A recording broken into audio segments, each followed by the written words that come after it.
नमस्कार, स्वागत आपका हरियाणा न्यूज 24 पर। मैं हूं प्रिंस लांबा। भाजपा ने लोकसभा चुनाव को लेकर अपनी पहली सूची जारी कर दी है। तो अब हरियाणा को लेकर यह बड़ी खबर है कि हरियाणा की 10 की 10 लोकसभा सीटों को लेकर भी नाम लगभग फाइनल कर दिए गए हैं, तय माने जा रहे हैं। हरियाणा भाजपा की जो लोकसभा चुनाव कमेटी उसकी बैठक हुई और उसके बाद हर लोकसभा क्षेत्र से नाम आगे भेजे गए थे, प्रस्तावित किए गए थे हाईकमान के लिए।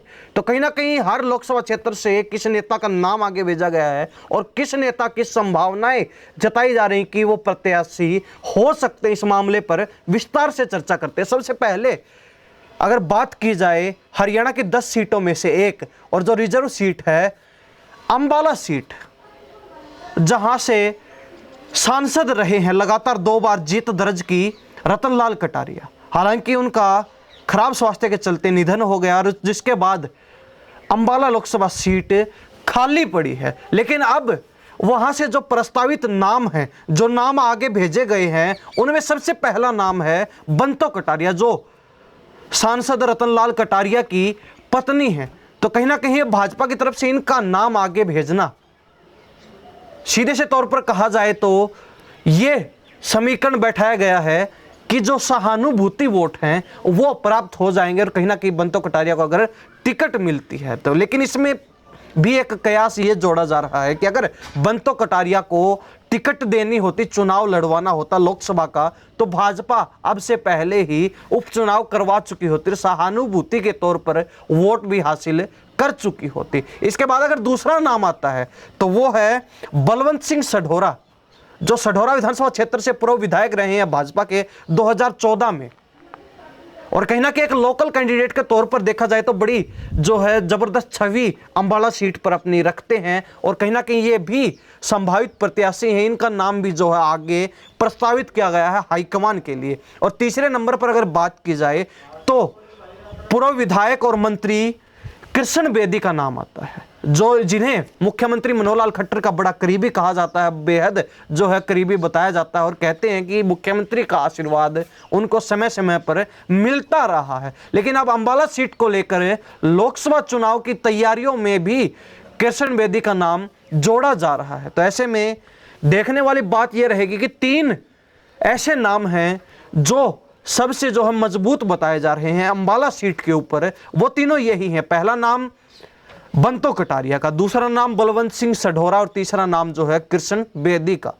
लेकिन अब कहा यह भी जा रहा है कि एक सरप्राइजिंग प्रत्याशी भी यहां देखने को मिल सकता है, यानी कि एक ऐसे प्रत्याशी को जो अचानक उतारा जा सकता है और उसमें नाम जोड़ा जा रहा है अशोक तंवर का। अशोक तंवर जिन्होंने कुछ समय पहले भाजपा को ज्वाइन किया और लगातार जो है सक्रिय दिखाई दे रहे हैं। तो यह कहा जा रहा है कि रिजर्व सीटों में से एक सीट पर अशोक तंवर को भाजपा की तरफ से उतारा जा सकता है।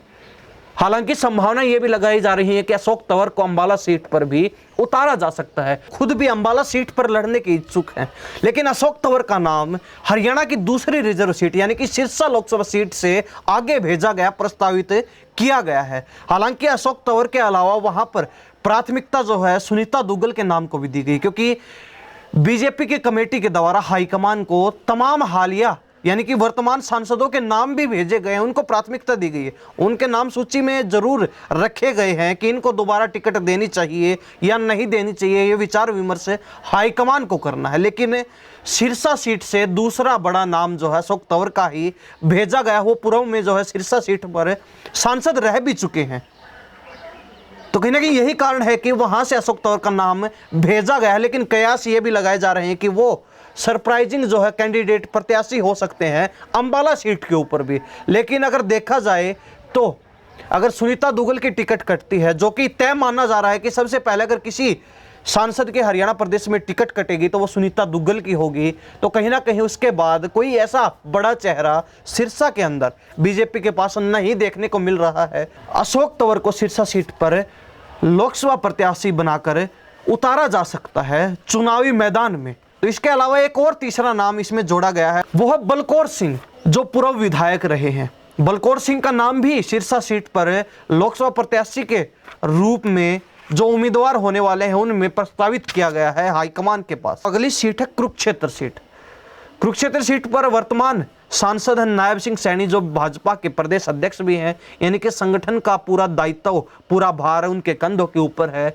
और चुनावी समय के बीच अगर उनको प्रदेश अध्यक्ष की जिम्मेवारी मिली तो कहीं ना कहीं वो भार, वो जिम्मेवारी और भी अधिक बढ़ जाती है। तो वही भाजपा ने इस सीट का फैसला, जो इस सीट का जो डिसीजन है, वो हाईकमान के पाले में छोड़ दिया है।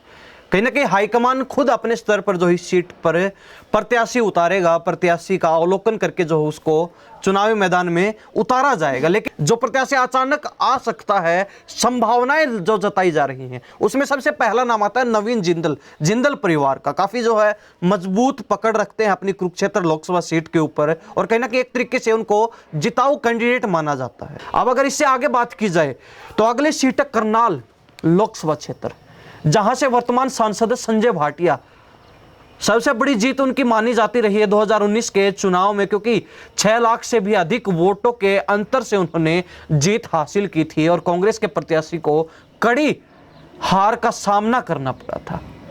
अब ऐसे में कहा यह जा रहा है कि संजय भाटिया खुद लोकसभा चुनाव नहीं लड़ना चाहते हैं, वो विधानसभा चुनाव लड़ने के इच्छुक हैं। वो केंद्र की बजाय प्रदेश की राजनीति में अपनी इच्छा अधिक जाहिर कर रहे हैं। तो ऐसे में बीजेपी को करनाल लोकसभा सीट पर भी बदलाव करना पड़ सकता है, और कहीं ना कहीं इसी बदलाव के चलते वहां पर दूसरा जो है नाम है भाजपा की जो लोकसभा चुनाव कमेटी थी उसके द्वारा भेजा गया है, एडवोकेट वेदपाल का, जो लगातार संगठन में महामंत्री का पद संभाले हुए हैं पिछले काफी समय से।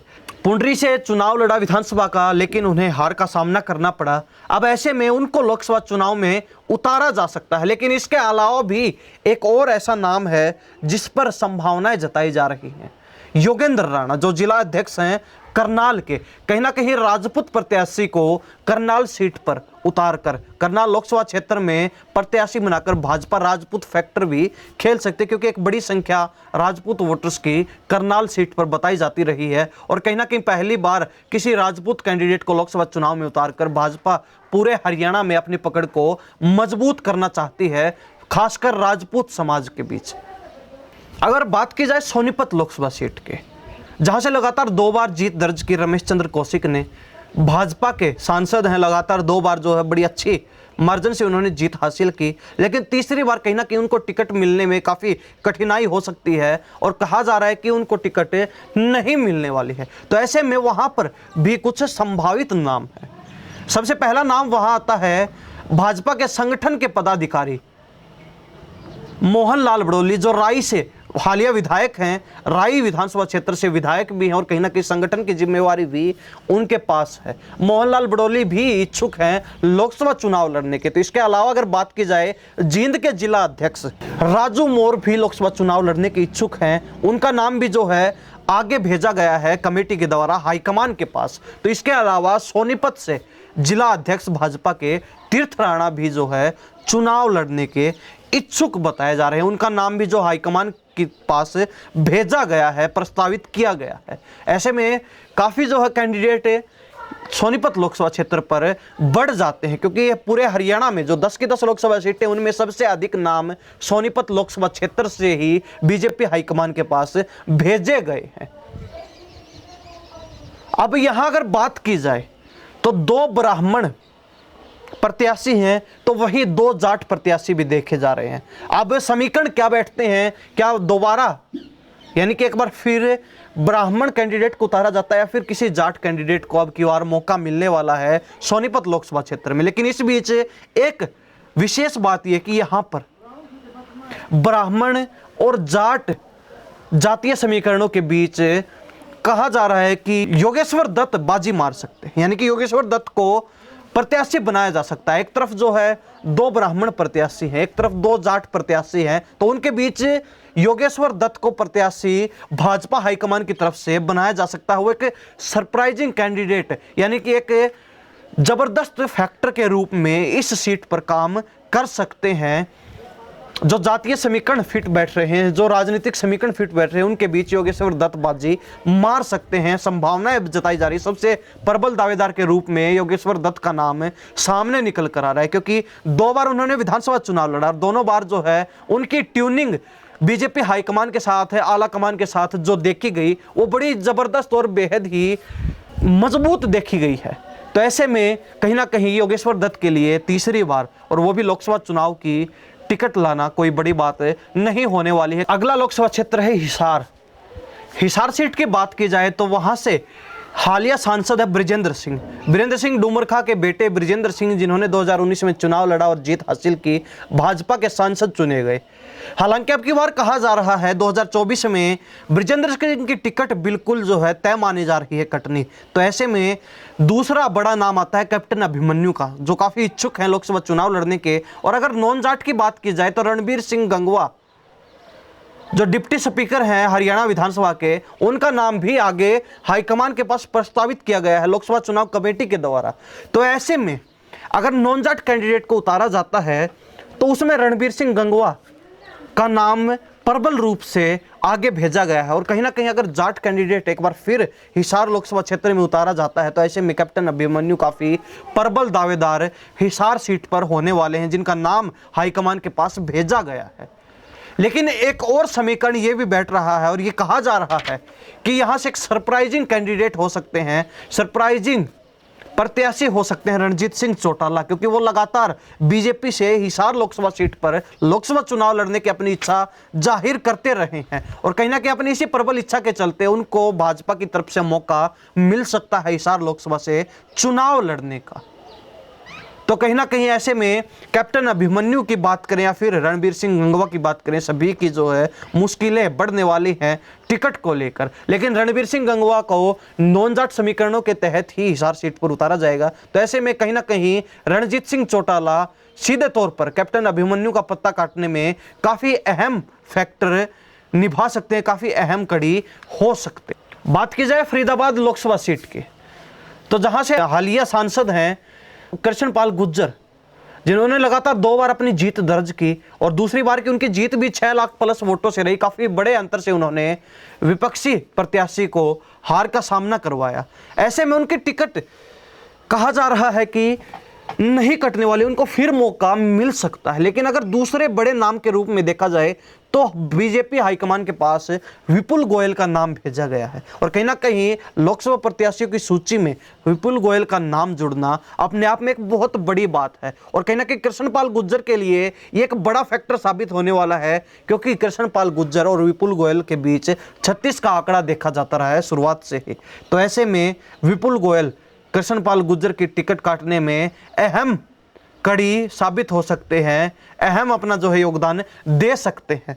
तो कहीं ना कहीं कृष्णपाल गुर्जर, जिन्हें केपी गुर्जर बोला जाता है, केपी गुर्जर को अपनी टिकट लाने के लिए और भी अधिक कड़ी मेहनत और मशक्कत करनी पड़ सकती है। काफी जो है जोर आजमाइश देखने को मिलेगी फरीदाबाद लोकसभा सीट पर। अब कहा यह जा रहा है कि कृष्णपाल गुर्जर के मन में मुख्यमंत्री बनने की इच्छा जाग चुकी है, कहीं ना कहीं मुख्यमंत्री बनने की लालसा उनके मन में है। तो ऐसे में वो विधानसभा चुनाव लड़ सकते हैं। और अगर केपी गुर्जर विधानसभा चुनाव में जाते हैं तो फरीदाबाद लोकसभा सीट अपने आप खाली हो जाएगी, जहां से विपुल गोयल को मौका मिल सकता है लोकसभा चुनाव लड़ने का। और इसके बाद अगर बात की जाए फरीदाबाद से सटी हुई लोकसभा सीट गुरुग्राम की, तो वहां पर हालिया सांसद हैं राव इंद्रजीत सिंह, जो लगातार 4 बार चुनाव जीत चुके हैं। 2 बार कांग्रेस से रहे हैं तो 2 बार जो है लगातार बीजेपी से सांसद बन चुके हैं। और दूसरा बड़ा नाम राव इंद्रजीत के सिंह के साथ गुरुग्राम लोकसभा सीट को लेकर भेजा गया है सुधा यादव का।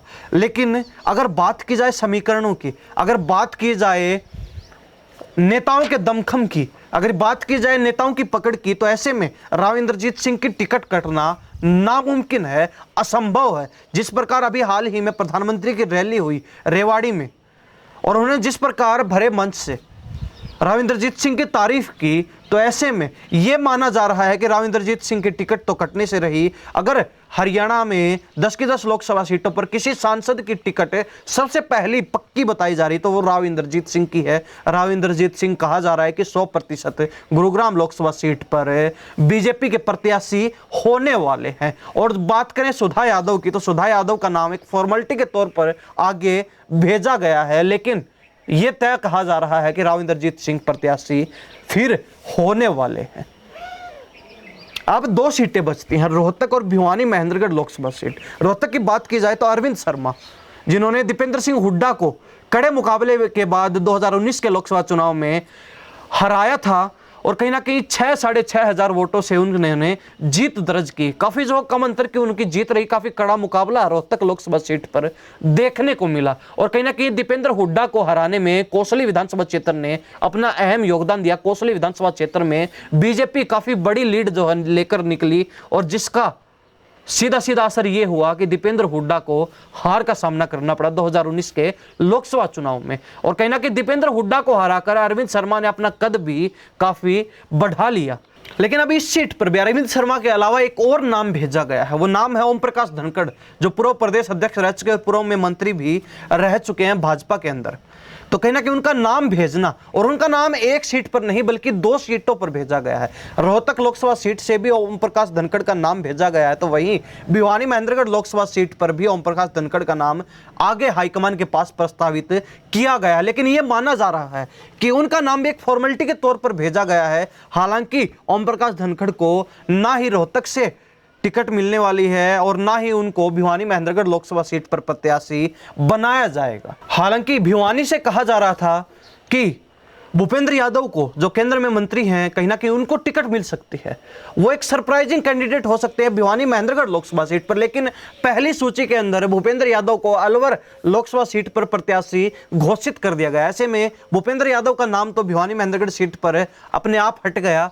तो वहां से वर्तमान सांसद हैं धर्मवीर सिंह, उनकी प्रबलता एक बार फिर चुनाव लड़ने की, प्रत्याशी घोषित होने की काफी हद तक बढ़ जाती है। लेकिन कहा जा रहा है कि धर्मवीर सिंह भी विधानसभा चुनाव लड़ने के इच्छुक हैं, केंद्र की बजाय प्रदेश की राजनीति में काफी इच्छुक दिख रहे हैं अब की बार। तो ऐसे में वहां पर कोई नया प्रत्याशी हो सकता है और कहीं ना कहीं कोई जो है बड़ा बदलाव भिवानी महेंद्रगढ़ लोकसभा सीट पर किया जा सकता है। अब अगर वापस लौटे रोहतक लोकसभा सीट पर, तो वहां पर ओम प्रकाश धनखड़ को मौका नहीं मिलने वाला है। एक और नाम ऐसा है जिसकी चर्चाएं काफी चल रही हैं, सतीश नांदल, जिनको संगठन में बड़ा पद मिला है और लगातार जो संगठन की जिम्मेवारी निभा रहे हैं। तो ऐसे में सतीश नांदल का नाम भी निकल कर आ रहा है। लेकिन यह कहा जा रहा है कि अरविंद शर्मा भी एक बार फिर रोहतक सीट पर चुनाव लड़ सकते हैं। कहीं ना कहीं अरविंद शर्मा के भी प्रबल जो है चांसेस दिखाई दे रहे हैं, प्रबल दावेदार बताए जा रहे हैं। ये तमाम जो लोकसभा सीटों को लेकर